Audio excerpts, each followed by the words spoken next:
Hello guys, magandang araw. Ngayong araw nga pala, paliliguan natin yung ating alagang aso. She's name nga pala is si Maxi. Si Maxi yung kapalit ng aking dating aso na nawala na kasi nga yun ay na heart attack. Ngayon si Maxi is 3 months pa lang yan si Maxi. Si Maxi na makulit. Ayan, syempre paliguan muna natin dahil araw niya ngayon.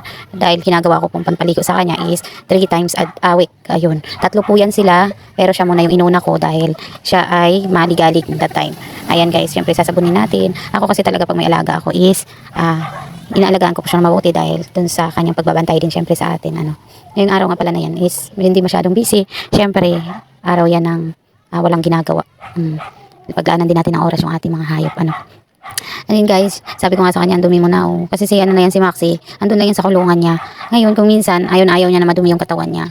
Siya kasi yung aso na maarte talaga, ayaw niya ng may dumi siya, tapos may ihi, ayan, mabaho yan. Kasi nagliligalig yan pag mabaho na. Pero pagkatapos naman niya maligo guys, ayan, natutulog lang din yan.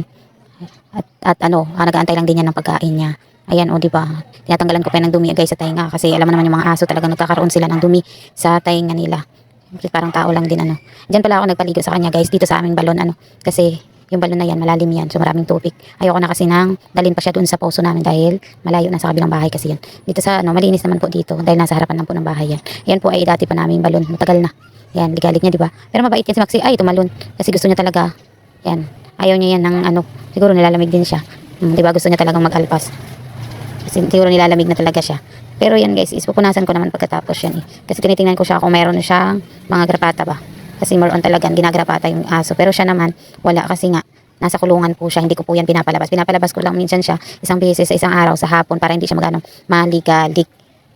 And then pagkatapos yan guys, yan, nilagay ko na siya sa kanyang kulungan. Ayan na siya guys, o diba malinis na siya. Ayan po kasi si Maxi is may halong, hindi ko alam kung anong halo niya. Basta, dahil dinala lang niya ng partner ko dito sa bahay. Yan daw yung kapalit ng aking whitey na nawala. Ayan, si whitey kasi inatake yun.